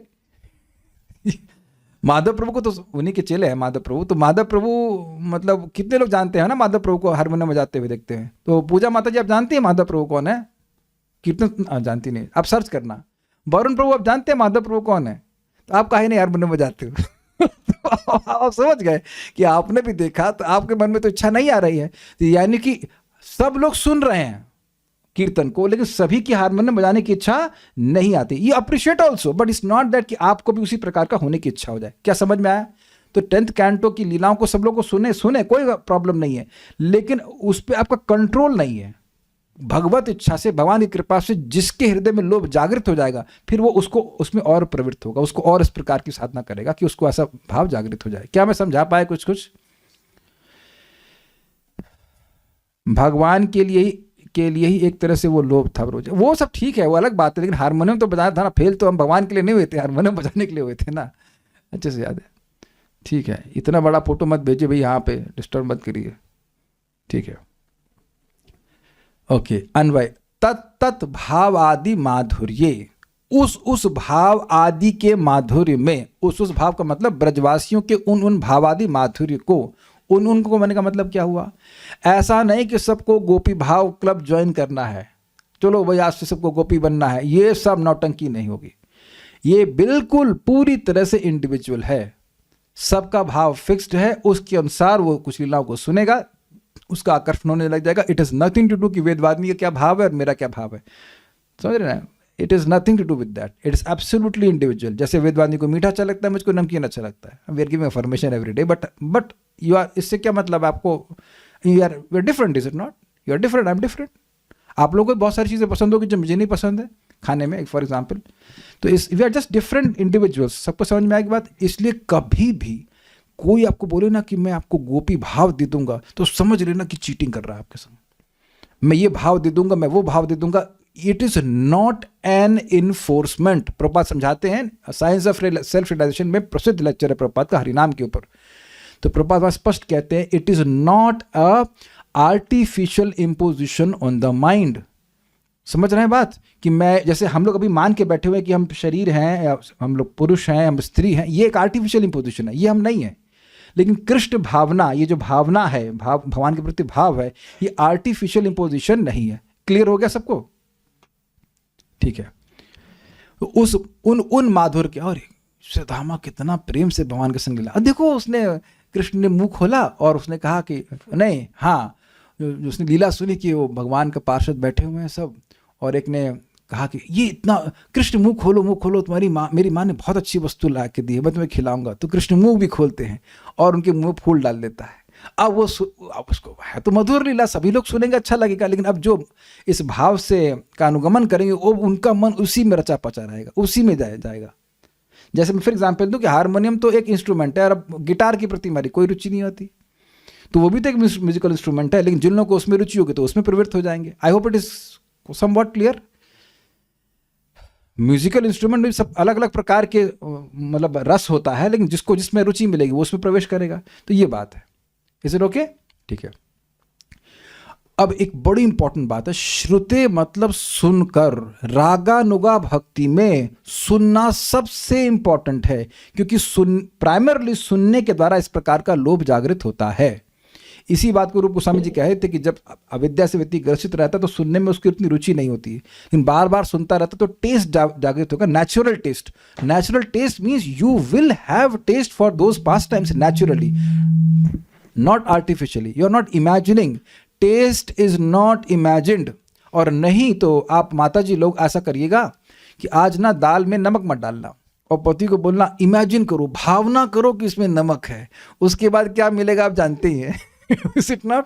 और देना भी मत नमक, भावना करो। और उसी तरह प्रभु जी लोग भी कह सकते हैं कि अगली बार जब साड़ी देने का मौका आए तो भावना करो कि जो तुम पुरानी पहनी हो यही सब नई है। या बच्चे के नंबर कम आए तो आप कहना भावना करो कि मेरा बच्चा फर्स्ट आ जाता है। ये सब नौटंकी नहीं है। Okay, natural taste means mind will naturally flow towards that relationship with the Lord. अच्छा, सुनकर यत धी, उसके लिए जो बुद्धि, यत मतलब जो, उसके लिए जो बुद्धि, न शास्त्रम च न युक्ति, न तो शास्त्र और न तर्क की अपेक्षा करती है। बुद्धि में लोभ जागृत हो गया, अब बुद्धि अपेक्षा नहीं कर रही कि शास्त्र क्या कह रहा है, इसकी क्या महानता है। भाई भगवान को मित्र मानने से क्या क्या फायदे होते हैं जरा बताइए, समझे बात। यहां देखो, हम जब जपा टॉक देते हैं तो हम माधुर्य की बात नहीं करते, हम ऐश्वर्य की बात करते। देखो, एक नाम अनंत जन के पाप नष्ट करता है, देखो तुरंत हरे कृष्णा तुरंत आता है ना, पंपिंग हो जाती बुद्धि की। तो ये देख लीजिए कि ये बुद्धि अभी वैदिक साधना के लिए है। क्लियर हुआ? लेकिन अगर कोई कहे कि इसका भाई ये महानता है, वो सब कुछ नहीं, बस स्वीटनेस है, ड्रिवन बाय स्वीटनेस। मैं फिर एग्जांपल दूंगा कि रस मलाई के कितना प्रोटीन विटामिन होता है कोई नहीं देखता, वो केवल उसकी मधुरता से ड्रिवन होता है। अब तो समझ में आ रहा है ना। हाँ, एक चीज है, वेदवादिनी, अभी जब जो उस दिन आप था आपका वो रत्नेश प्रभु का हैप्पी बर्थडे था, तो हम उसी दिन उस समय ही मंदिर में खड़े थे, बोले कि जितना चाहे उतनी मिठाई खाइए। तो वेदवादिनी तो प्रभु जी रसमलाई, प्रभु जी ये वाली भी, प्रभु जी वो लाल वाली भी, उसके प्रभु जी ये लड्डू भी। तो अब आप ये देखिए कि सभी मीठे हैं कि नहीं। मैं मजाक नहीं बना रहा, बड़ी बड़ी गंभीर बात बोलो, मैं मजाक करके बोल रहा हूँ, बात गंभीर है। वो सभी मीठे हैं कि नहीं? वेदवादी माइक लीजिए।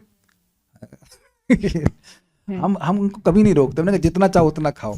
तो अब ये बताइए कि रसमलाई और रसगुल्ला और चमचम और कौन कौन से नाम थे वहाँ पे, लड्डू और बहुत सारे थे, तो अब उस सब में अलग अलग टेस्ट है कि नहीं, लेकिन सभी मधुर है कि नहीं जी। बस मैं ये समझाना चाह रहा था। और उससे लोभ हो रहा था कि नहीं? हाँ, वो अलग बात है कि एक रिष्ट नहीं थी वेदवादी, वो हर प्रकार का रस लेना चाह रही थी, लेकिन यहाँ पर भक्त को एक विशेष प्रकार का, अरे नहीं हमको ये वाला ही अच्छा है, बस ये बात है, ये दिल मांगे ये वाला ओनली मोर। ठीक है कि बात समझ आए? देखिए कोई रागानुगा का भक्त है, ये भक्त ये नहीं कहेगा अरे क्या यार तुम सख्य भाव में पड़े हुए हो, गोपी भाव में आओ, ये कभी कोई नहीं कह सकता। दैट्स एब्सोल्युटली अगेंस्ट शास्त्र। और देखिए रागानुगा भक्ति भी शास्त्र के अनुसार है, शास्त्र के बाहर नहीं है। आप शास्त्र ही पढ़ रहे हो ना, एकदम शास्त्र छोड़ करके नहीं है, लेकिन अब शास्त्र की युक्ति की वजह से महिमा क्या होगी, अब तुम जन्म मृत्यु के चक्र से पार हो जाओ, ये सब कुछ नहीं। ठीक है, अत्र तो इसे यहां अर्थात इस बुद्धि में तत् लोभ उत्पत्ति लक्षणम, उस लोभ की उत्पत्ति का लक्षण जानना चाहिए। तो अगर ऐसा नहीं हो रहा है तो ठीक है, नहीं हो रहा है, अपनी भक्ति कीजिए, जब कीजिए, जब होने लग जाएगा तो होने लग जाएगा।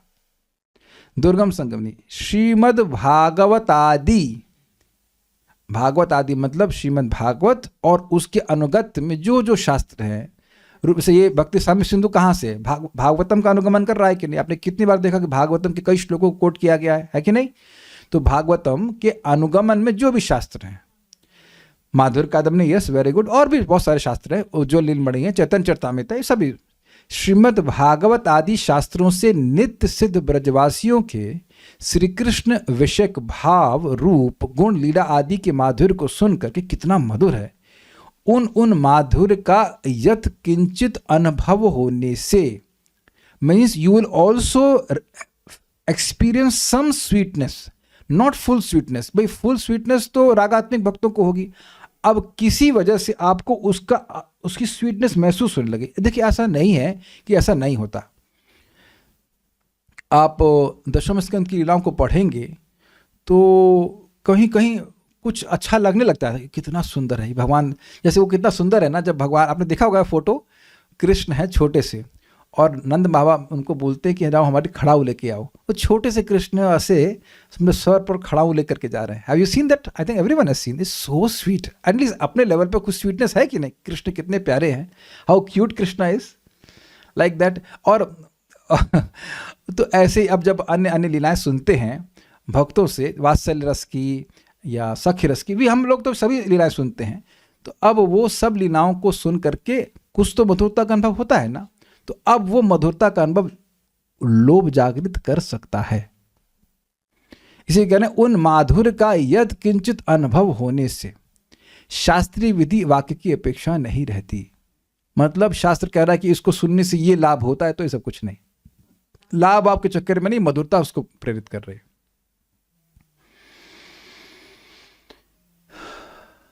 कुछ लोगों को ऐसा अनुभव होगा कि पहले वो लोग कुछ उपन्यास आदि पढ़ते होंगे, तो उपन्यास पढ़ने से क्या फायदा होता है? कुछ नहीं होता है, लेकिन मंडेन सेंस में कुछ अच्छा लगता है, कुछ मधुरता लगती है, तो उसको व्यक्ति बार बार पढ़ता है। मैं केवल एक मंडेन एग्जाम्पल दे रहा हूँ कि ये समझाने के लिए कि वहाँ पर आप कोई फायदे के लिए नहीं पढ़ रहे हैं, बस पढ़ने में मजा आ रहा है। कॉमिक्स तो पढ़े होंगे बचपन में आप लोग, तो कॉमिक्स पढ़ने की क्या महिमा है? कुछ नहीं, अच्छा लगता है इसलिए, तो थोड़ा सा वो अच्छा लगने वाली फीलिंग है वो होनी चाहिए, इसीलिए सुनना चाहिए। भले हमारा कोई भाव नहीं है, लेकिन हो सकता है, आप समझ रहे हैं, नहीं सुनेंगे तो कभी भाव उत्पन्न नहीं होगा। इसीलिए तो प्रभुपाद जी ने शुरुआत में ही कृष्ण बुक दे दी ना, तो कृष्ण बुक पढ़ना चाहिए, चैतन्य चरितामृत पढ़ना चाहिए। जैसे आप चैतन्य महाप्रभु की लीला सुनेंगे, कैसे वो कीर्तन कर रहे हैं, प्रेम कीर्तन, प्रेम कीर्तन, तो अब उसको सुन करके स्वाभाविक रूप से मन में आता है स्पृहा, हम कीड़ मच्छर की तरह होते, कोई बात नहीं, लेकिन उस रूम में होते जहाँ महाप्रभु कीर्तन कर रहे हैं, कितना अच्छा होता। अगर आप चैतन्य चरितामृत पढ़ेंगे तो ऐसा होगा। ये नित्यानंद प्रभु अब जा रहे हैं, लोग इतने पागल हैं प्रेम में, महाप्रभु ने कहा नित्यानंद प्रभु की टीम को कि जाओ जाके प्रीचिंग करो, तो अब प्रेम में इतने पागल हैं कि जिस रास्ते पर जा रहे हैं उसके उल्टा चलेगा 20 किलोमीटर, उनको पता ही नहीं है। उसके बाद किसी ने बताया नहीं उधर जाओ, फिर उल्टा फिर दूसरी दिशा में 20 किलोमीटर चले गए। बच्चे को ऐसा कीर्तन करा रहे हैं कि बच्चा आप कितने 3 महीने कैसे कुछ 3 महीने तक खाना नहीं खा रहा है और पेड़ उखाड़ दे रहा है। तो अब आपके मन में आएगा नहीं ये क्या है भाई, ये तो लीला दे होना चाहिए इसमें, चाहे मच्छर के रूप में पहुंच जाओ लेकिन ऐसी लीला में होना चाहिए ना, because we might be delivered. तो लीला को सुन करके व्यक्ति को मन करता ही है कि यार हम भी इस लीला को देख लेते बड़ा अच्छा रहता, देखते मतलब अनुभव करते, इट इज जस्ट नेचुरल। नहीं मान लीजिए आप वो जगाई मदाई की हो रही सारी लीला और वहीं खड़े होते आप, तब कितना मजा आता है इस बवाल में। हो रहा है कि नहीं, हो रहा है ना बवाल, खून निकल रहा है, ये हो रहा है वो हो रहा है, लेकिन स्टिल उसको बंद करती है। तो मैं खाली बोल रहा हूं कि भगवान की लीला को सुन करके व्यक्ति का सहज रूप से सुनने से ही संभावना है कि मधुरता का अनुभव हो और फिर लोभ जागृत हो जाए। फिर वो और अच्छा लोभ होगा तो फिर और वो कहेगा अच्छा और कहाँ से ये साख्य भाव की और कौन सी लीला कैसे मिलती है, कहाँ किस शास्त्र में लिखा है, उसके अनुरूप उन शास्त्रों को पढ़ने लग जाएगा। लेकिन वो सारे भागवत के अनुसरण में होने चाहिए, बाहर नहीं होने चाहिए। ठीक है, ये लीला सब दास रस में है महाप्रभु की जो आपने बताई अभी। नॉट एग्जैक्टली, मैं एग्जाम्पल दे रहा हूँ, चाहे दास की हो चाहे सख्य की हो, उससे कोई फर्क नहीं पड़ता, लेकिन आप लीला सुनिए। अभी तो देखिए हमारा कोई भाव ऐसा नहीं प्रकट हो रहा है, तो इसलिए आपको सारी लीला सुननी चाहिए, लेकिन भक्ति करते करते एक पॉइंट पे आ जाएगा। इसीलिए कह रहे हैं ना सुनकर, it may not be immediately but it is not necessary that it won't be immediately. मैं रिपीट कर रहा हूं, जरूरी नहीं है कि तुरंत भाव लोभ आ जाए, लेकिन आप यह भी नहीं कह सकते कि तुरंत नहीं आ सकता, कोई कंडीशन नहीं है इसमें। देखिए यही मैंने पूछा था परम पूज्य वृंदावन चंद्र महाराज से कि महाराज कुछ लोग कहते हैं कि निष्ठा के स्तर के बाद में ये रागानुगा भक्ति शुरू होती है, तो क्या ये सही है? तो महाराज क्रोधित हो गए। क्यों क्रोधित हो गए? क्योंकि भक्ति के स्वरूप को ही गड़बड़ कर रहा है। भक्ति अहेतु की होती है। वैदिक भक्ति क्यों मिल गई आप उसका निर्णय नहीं कर सकते। भक्तों की संगत क्यों प्राप्त हो गई कोई निर्णय नहीं कर सकते। भगवान की कृपा हो गई, वो मिल भक्तों की संगत हो गई और आपको श्रद्धा हो गई इसमें। ऐसे ही क्योंकि भक्ति अहेतु की है, तो जैसे वैदिक साधना भक्ति अहेतु की है, उसी तरह रागनों का भी अहेतु की है। तो अब कोई व्यक्ति भक्ति कर रहा है, भगवान के बारे में सुन रहा है, अब उसको लोभ जागृत हो गया, तो आप उसको you can't limit it, you can't put a हेतु कि उसका हृदय शुद्ध हो जाएगा तब लोभ उत्पन्न होगा, ऐसा नहीं लिखा यहां पर। समझ में आए सबको? इसलिए आप ये कहो कि व्यक्ति निष्ठा के स्तर पहुंचेगा तभी वह रागानुगा का भक्ति करेगा, ये गलत है। कोई भी भक्त, जैसे मान लीजिए मैं आप लोगों से थोड़ा सा पढ़ाई में आगे बढ़ाऊं, लेकिन मैं ये नहीं कह सकता कि जो भक्त आज नया आया है वो रागानुगा पे नहीं जा सकता, that will be absolutely wrong. लेकिन इमेजिनेशन का कोई स्कोप नहीं है, आपको इमेजिन करने की जरूरत नहीं है, लेकिन हाँ ये कभी भी किसी के संग भी जागृत हो सकता है। पॉइंट इसीलिए बोल रहे जब ऐसा बुद्धि हो जाए, लोभ से युक्त हो जाए, तो उसको लक्षण मानना चाहिए। कहाँ गए? तो शास्त्रीय विधि की वाक्य अपेक्षा नहीं रहती है, युक्ति की भी अपेक्षा नहीं रहती है, किंतु उन भावों की प्राप्ति के लिए प्रवृत्ति होती है तो यह लोभोत्पत्ति का लक्षण है कि यह साख्य भाव कितना अच्छा है, काश मुझे यह प्राप्त हो जाए, इस प्रकार से। फाइन, एग्जाम्पल आपको देते हैं। आज हमारे करुणा मित्रों ने हमारे फीस्ट बना दिया बढ़िया वाला, हमारे वाला गिरिराज जी को अर्पण किया और फीस्ट इतनी बढ़िया चटनी बनाए कोकोनट की, तो तुरंत हम लोग उसको जैसे उसको खाए, उसको टेस्ट किए, प्रभु जी कैसे बनती है। तो अब वहां ये तो नहीं पूछे प्रभु जी इसमें इसके विटामिन क्या है, प्रोटीन क्या है, ऐसा कुछ नहीं ना। कोकोनट खाना वो श्री फल होता है, उससे ये कुछ नहीं पूछे, केवल टेस्ट किए और प्रभु जी कैसी बनती है, इज इट ओके? यही तो आप लोग करते हो ना, कभी कोई अच्छी चीज खाई है तो फिर लोभ हो जाता है, इसको कैसे बना सकते हैं भाई, हमेशा तो नहीं बनाएंगे, तो हम लोग बना लेते हैं, जब चाहे बना ले अपने आप। ये हुआ, ये लोभ का लक्षण हुआ कि नहीं? Is it okay? तो अब वहां युक्ति कुछ नहीं लग रही है, लोभ वैसे व्यक्ति प्रवृत्त हो रहा है, तो ये बात हम बोल रहे हैं। तो ये लक्षण है कि लोभ में प्रवृत्त हो रहा है। ये लोभोत्पत्ति का लक्षण है कि शास्त्रीय विधि की वाक्य की अपेक्षा नहीं होती है। हम पढ़ लें पूरा तो पूरा ही हो जाएगा। लोभ उत्पत्ति का लक्षण ये है कि जो बुद्धि है वह भगवान की लीलाओं को श्रवण करके उन भावों को प्राप्त करने के लिए प्रवृत्त हो जाए, लेकिन उसमें शास्त्र की युक्ति या शास्त्र वाक्य की युक्ति या वाक्य की अपेक्षा नहीं होती है कि शास्त्र उसकी महिमा बता रहा है इत्यादि, ऐसा कुछ भी नहीं। लोभ में तर्क कहां लगेगा? अभी एग्जाम्पल दिया ना, चटनी में क्या तर्क लगा रहे हैं आप? पीस दिया ना सारा तर्क उसमें आपने। अगर कोई कहे भी दे अरे भाई कोकोनट को गर्म नहीं करना चाहिए, तो क्या वेदवादिनी अगली बार चटनी में गर्म करेंगी कि नहीं करेंगी? तो अब वहां ये तो नहीं पूछे प्रभु जी इसमें इसके विटामिन क्या है, प्रोटीन क्या है, ऐसा कुछ नहीं। तुंग विद्या माता तो जरूर कहेंगे अरे प्रभु जी कोकोनट को भूनना नहीं चाहिए। तो अब शास्त्र बोल रहा है तो आप मानेंगी, हम तो नहीं मानेंगे। हम कहेंगे भाई भूनो, भून करके बताओ, इज इट नॉट? तो आप समझ रहे हैं, टेस्ट प्रवृत्त करा रहा है। इसको पूरा समझ लीजिए कि एक जो पॉइंट है पूरा पढ़ लेते हैं। अर्थ रत्नाल्प दीपिका, आदि शब्द के ग्रहण से, आदि मतलब यहाँ जो श्रीमद् भागवत आदि शब्द है, आदि शब्द के ग्रहण से श्री कृष्ण के रूप गुण आदि के माधुर्य जो सर्वेंद्र का प्रीतिकर होता है, इसको श्री भागवत आदि से एवं श्रीमद् भागवत के अर्थ में लीला आदि ग्रंथ जो कि रसिक भक्तों के द्वारा रचित हैं, उनको सुनकर यत्किंचित अनुभव होने के बाद यदि शास्त्रादि विधि वाक्य वह अनुकूल युक्ति तर्क की अपेक्षा नहीं रहती है, अर्थात शास्त्र युक्ति की अपेक्षा न रखकर उस माधुर्य को प्राप्त करने की जो अभिलाषा होती है, वही लोभोत्पत्ति का लक्षण है। यहाँ पे क्या बोल रहे हैं? आदि शब्द कहाँ पे आया था? नहीं, मिस्टेक हुआ मुझसे। आदि यहाँ पे आया है। तत्त भाव आदि, यहाँ उसकी आदि की बात कर रहे हैं। आदि का मतलब श्री, कहाँ गया?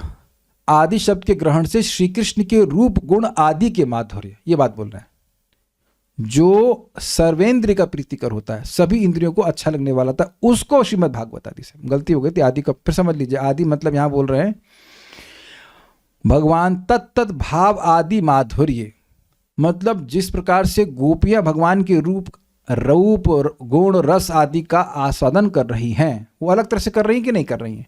गोपगण अलग प्रकार से कर रहे हैं, वही व्यक्ति अलग अलग भाव के अनुसार अलग अलग रूप का आस्वादन करेंगे कि नहीं करेंगे? गोपियों को भगवान के बाहु बहुत अच्छे लगते हैं, सुना था ना आपने, लेकिन अब ग्वाल बालों को अलग प्रकार से अच्छा लगेगा। क्या आप मैं समझा पा रहा हूँ? Everyone will be differently attracted, और भगवान सबको एक प्रकार से बात भी नहीं करेंगे। भगवान गोपियों से जैसे बात कर रहे हैं तो उनके कानों को अच्छा लग रहा है, तो वैसे ही बात करेंगे कि अपने सखाओं से नहीं। आप जानते हैं कि आप जानते हैं मतलब जो लोग जानते हैं, मान लीजिए किसी गर्लफ्रेंड है, तो अब उसकी गर्लफ्रेंड से जैसे बात करेगा वैसे अपने मित्र से बात करेगा नहीं, तो दोनों के बात करने की शैली अलग होगी ना। तो कह रहे हैं कि तत्त भाव आदि माधुर्य, आदि का मतलब है कि भाई उनका तो भाव है, और उस भाव के अनुसार भगवान के जो रूप रस गुण आदि हैं वो भी अलग अलग प्रकार से अनुभव करते हैं। तो उसकी मधुरता का श्रुति अर्थात सुनकर अगर बुद्धि शास्त्र आदि की अपेक्षा नहीं करती है तो वो लोभोत्पत्ति का लक्षण है। कहाँ तक है थे? यहां पर श्रुत शब्द के प्रयोग से श्रवण की प्रचुरता का कथन हुआ है, अर्थात ये नहीं कि एक बार में हो जाएगा, कई बार सुनता जाएगा तो फिर उसके हृदय में ऐसा लोभ जागृत हो सकता है। ऐसा इच्छा होने पर संभोग इच्छामयी कामानुगा भक्ति में श्री मूर्ति के माधुरी के दर्शन को भी लोभोत्पत्ति का लक्षण जानना चाहिए। इसका मतलब है कि सुनने से तो होता ही है, लेकिन कुछ कुछ भक्तों में ऐसा देखा गया है कि भगवान के विग्रह को देख करके भी कामानुगा भक्ति या काम रूपा रागात्मिका भक्ति का अनुगमन करने की इच्छा हो गई है। समझे बात? श्रुत सुन के तो होता ही है लीला को सुन करके, लेकिन ऐसा भी संभावना होती है कि भगवान के विग्रह का दर्शन करके भी जाता है। भगवान ने स्वयं इस बात को कहा है, श्रवणात् दर्शनात् ध्यानात् मयि भावोनुकीर्तनात्। 4 प्रकार के, श्रवण करने से, मेरे विग्रह का दर्शन करने से, मेरा ध्यान करने से, और बड़े भाव से मेरा कीर्तन करने से, मेरी लीलाओं का कीर्तन करने से, नाम कीर्तन करने से मुझ में प्रेम होता है, ना कि मेरे साथ रहने से। तो ये भी एक पॉइंट है। ये गोपियों को भी बोले थे और ब्राह्मण पत्नी को बोले थे कि मेरे ना तथा सन्निकर्षणा, मेरे केवल साथ रहने से प्रेम नहीं होता। याद हो रहा है आपको? श्रवण करने से तो स्पष्ट है, भगवान के विग्रह का दर्शन करने से, और भगवान का ध्यान करने से, और भगवान का बड़े भाव से कीर्तन करने से। तो ये 4 चीज़ों को करने से व्यक्ति का भाव भगवान में प्रेम जागृत हो सकता है। तो ये रागानुगा में आ सकता है। ये भी हो सकता है कि भगवान को देख करके ही भी व्यक्ति को इस प्रकार का प्रेम जागृत हो जाए। भक्ति सार प्रदर्शनी, तत्त भाव आदि माधुर्य श्रीमद् भागवत आदि प्रसिद्ध अवतार लीला वर्णनमय शास्त्रों को सुनने से, यद किंचित अनुभव होने से, मतलब जितना अनुभव संभव होने से, उनके भावों को प्राप्त करने के लिए यदि स्वाभाविक इच्छा होती है। जैसे मैं फिर बार बार एग्जाम्पल देता हूँ, मुझे स्वाभाविक रूप से कुछ अच्छा लगता है, आपको स्वाभाविक रूप से कुछ अच्छा लगता है, ऐसे स्वाभाविक रूप से आपको अच्छा लगने लग जाए, उसके लिए आप फोर्स ना करो, तो उसमें प्रेरणात्मक विधि वाक्य एवं युक्ति की अपेक्षा नहीं होती है। समझ रहे हैं? हम शास्त्र पढ़ते हैं तो इस होप में या इस आशा में कि हमें भक्ति करने के लिए कुछ प्रेरणा मिले, उसकी महिमा ज्ञान हो, है कि नहीं? नाम जप करने की महिमा, ऐसा कुछ नहीं, ऐसे कुछ की अपेक्षा नहीं होती, केवल लोभ से। तो उसको लोभोत्पत्ति का लक्षण कहते हैं। अब एक बड़ा इंटरेस्टिंग है, इसको पूरा पढ़ूंगा, समझाता हूँ, बड़ा इंटरेस्टिंग पॉइंट है। यहाँ पर कारिका में, ये जो श्लोक लिखा है इसे कारिका कहेंगे, यहाँ पर कारिका में लक्षण शब्द अनुमापक है। अनुमापक मतलब एक आइडिया दे रहा है, एक एग्जैक्ट नहीं बता रहे, ज्ञान दे रहा है, लक्षण बता रहा है। यहाँ पर कारिका में लक्षण शब्द अनुमापक है, कारण शास्त्र युक्ति निरपेक्ष हेतु ज्ञान के द्वारा लोभोत्पत्ति का अनुमान होता है। मतलब ऐसी बुद्धि जो शास्त्र की अपेक्षा नहीं कर रही है, उससे अनुमान लगा सकते हैं कि लोभ की उत्पत्ति हो गई है। इस लक्षण को लोभोत्पत्ति का स्वरूप लक्षण नहीं कहा जा सकता है। इसका कारण यह है कि शास्त्र युक्ति की अपेक्षा का अभाव होने से स्वरूप लक्षण का अभाव होता है। फिर से पढ़ते हैं। इसका कारण यह है कि शास्त्र युक्ति की अपेक्षा का अभाव होने से स्वरूप लक्षण का अभाव होता है। मतलब ये कि अगर कोई शास्त्र मानेगा ही नहीं तो वो कैसे बताइए उसमें लोभ जागृत होगा? क्या समझ रहे हैं बात? फिर से पढ़ें। इसका कारण यह है कि शास्त्र युक्ति की अपेक्षा का अभाव होने से स्वरूप लक्षण का अभाव होता है। स्वरूप लक्षण मतलब आकृति और प्रकृति। तो अब जो भक्ति शास्त्र एकदम छोड़ के की जा रही है वो भक्ति है? वो तो उत्पाद कहा जाएगा। श्रुति स्मृति पुराण आदि पंचरात्र विधि बिना एकांत की हरेर भक्ति उत्पाद विकल्प, तो उत्पाद कहा जाएगा। तो पॉइंट यहां पे ये है कि जो भक्ति है लोभ उत्पत्ति का लक्षण, ये एक संभावना बोला जा रहा है कि अगर शास्त्र की अपेक्षा नहीं कर रही है, युक्ति की अपेक्षा नहीं कर रही, तो उससे अनुमान कर सकते हैं कि लोभ उत्पन्न हो रहा है। लेकिन अब अगर एकदम शास्त्र छोड़ दिया है तो फिर वो तो स्वरूप ही हट जाएगा। तो दूसरा पॉइंट यह भी है कि जरूरी नहीं है कि जो रागानुगा भक्ति कर रहे हैं वो शास्त्र छोड़ करके ही भक्ति करें। वो हर समय शास्त्र नहीं छोड़ेंगे। भाई गायत्री कर रहे हैं, अब काम गायत्री कर रहे हैं या जो भी और है, तो वह भी भगवान का प्रेम जागृत करने वाले मंत्र हैं। तो अब व्यक्ति उसको क्यों करेगा? मेरा उस प्रकार का प्रेम जागृत हो जाए। तो जरूरी नहीं है कि वो ऐसा तो नहीं कि जो रागानुगा कर रहे हो हरे कृष्ण मंत्र छोड़ देंगे, नहीं। हरे कृष्ण मंत्र वैदिक साधना वाला करेगा, गुरु ने बोला है, और हरे कृष्ण मंत्र जो रागानुगा में करेगा वो उसने ताकि उसका भगवान के प्रति प्रेम जागृत हो जाए। Is it okay? तो शास्त्र को छोड़ना ही लक्षण नहीं है, ये कह रहे हैं। क्या समझ पा रहे हैं? केवल शास्त्र आज्ञा से नहीं कर रहा है, लेकिन ये नहीं कि आपने शास्त्र छोड़ दिया तो रागानुगा हो गया। क्या समझ पाए बात? Is very nice point. ऐसा नहीं कि आप पहले शास्त्र को छोड़िए फिर रागानुगा भक्ति करेंगे। अगर आप शास्त्र को नहीं छोड़ते हैं तो आप रागानुगा भक्ति नहीं कर सकते, ऐसा नहीं कहा जा रहा है। शास्त्र की युक्ति की अपेक्षा नहीं है। मान लीजिए एग्जाम्पल लीजिए, जैसे रसमलाई में कोई कहते कि भैया इसमें बड़ा प्रोटीन होता है, फॉर एग्जाम्पल, तो अच्छा होता होगा, अच्छी बात है, लेकिन आप उससे प्रेरित होकर के नहीं कर रहे हो। Is it okay? आप इसलिए खा रहे हो कि मीठा लग रहा है। तो अब पॉइंट यह है कि भगवान की लीला के माधुर्य के प्रति लोभ हो गया, उससे प्रवृत्त हो रहे हो, लेकिन ये नहीं कि शास्त्र छोड़ के ही करोगे। भाई शास्त्र में तो बहुत सारी बातें बताई गई हैं, लीला को सुनना है, भगवान के नाम का उच्चारण करना है, भक्तों की सेवा करनी है, लेकिन सभी के पीछे क्या है? हमारा लोभ हो कि हमारा भगवान में ऐसी प्रीति हो जाए। I think is very easy to understand now. लेकिन शास्त्र छोड़कर ही करना है, यह लोभ की उत्पत्ति का लक्षण नहीं है। Is it okay?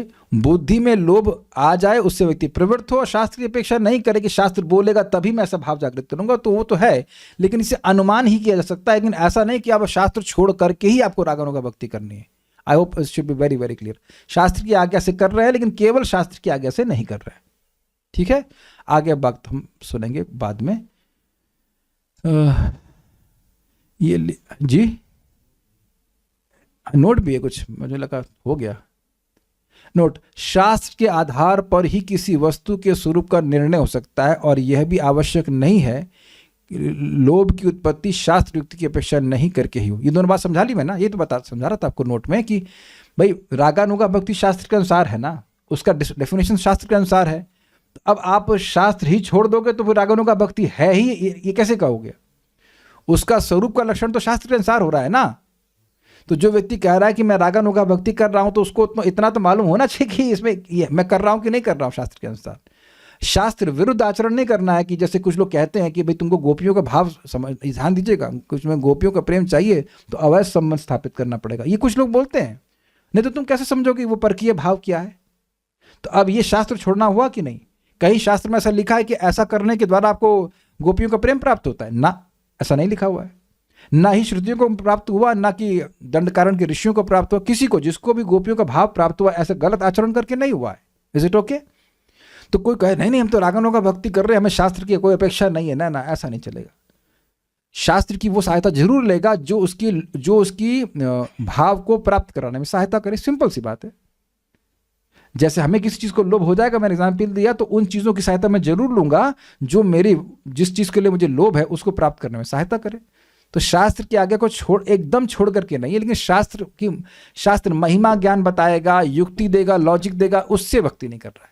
लेकिन ऑब्वियसली मैं फिर रिपीट करूंगा, चाहे वो गायत्री कर रहा है, चाहे भगवान की भक्तों की सेवा कर रहा है, या विग्रह की सेवा कर रहा है, उस सब में उसका लोभ प्रवृत्त करेगा। मैं एग्जाम्पल आपको दूंगा कि रघुनाथ दास को स्वामी जी गिरिराज जी की सेवा कर रहे थे, तो उनको उसमें श्याम सुंदर दर्शन होने लगे चैतन्य महाप्रभु की कृपा से। श्याम सुंदर मीन्स माधुर्य भाव। I hope it is okay, understood? ठीक है, और कुछ पूछ रहे हैं?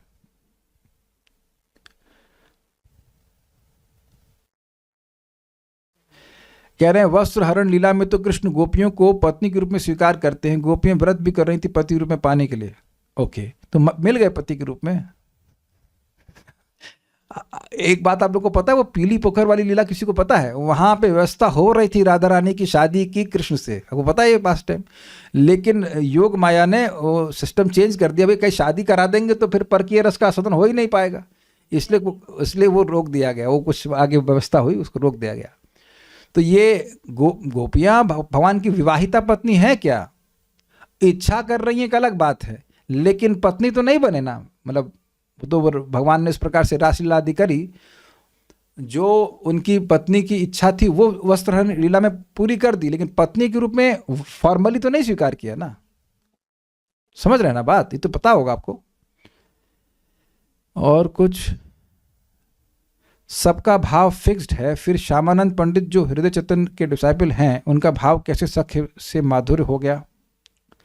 देखिए, जो आप बात कर रहे हो श्यामानंद पंडित वो पहले थे दुखी कृष्णदास, उनका भाव सखा से माधुर्य हो गया ये हमको नहीं पता है।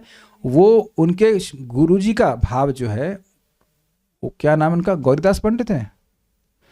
दुखी कृष्ण नहीं, हृदय चेतन, सॉरी, हृदय चैतन्य, वो सखा भाव में है। लेकिन अब उनका सखा से माधुर्य हो गया इस बारे में हमें कुछ नहीं पता है। उनको सीधे माधुर्य भाव की प्राप्ति हुई थी, जहां तक मेरी अंडरस्टैंडिंग है, दैट मच ओनली। ठीक है। अब एक भक्त पूछ रहे हैं कि वो तो पति ही मानती होंगी ना। अरे मानना अलग है, पत्नी थी क्या, मेरा प्रश्न ये है। मानने से तो कुछ मानना वाली बात अलग है। वो तो अपने को सखा ही मानती है ना, भजे सखे इत्यादि प्रसिद्ध है ना कि वो गर्लफ्रेंड हैं। मैंने पूछा था ना, आपने उसका उत्तर नहीं दिया। वो पत्नी नहीं है। अगर पत्नी होती, आपको पता होना चाहिए कि गोपियों के जो भी गोपियों का अलग अलग गोपियां हैं, उन सबका ऑलरेडी पति होते हैं। राधा रानी के पति का नाम पता है आपको? क्या नाम? अनिरुद्ध है। अनिरुद्ध जो बेटे हैं वो नहीं, अनिरुद्ध है ना, अभिमन्यु, सॉरी अभी नॉट अनिरुद्ध, अभिमन्यु वो उत्तरा के बेटे नहीं, वो नाम है अभी। वो छाया रूप में रहते हैं, राधा रानी को स्पर्श नहीं कर सकते हैं। लेकिन है तो जो विवाहिता पति है, उनसे विवाह हुआ, उनका नाम अभिमन्यु है। और ये भी है, वो रात्रि में अंधे हो जाते हैं। This is interesting. उनको रात में दिखाई नहीं पड़ता। तो एनीहाउ, तो वो विवाहिता पत्नियां कोई नहीं है कृष्ण की, बैचलर है कृष्ण वृंदावन। समझे, कृष्ण ब्रह्मचारी, but he marries in Dwarka.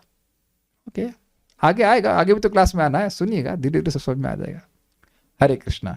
Srila Prabhupada की जय। निताई गौर प्रेमानंदे।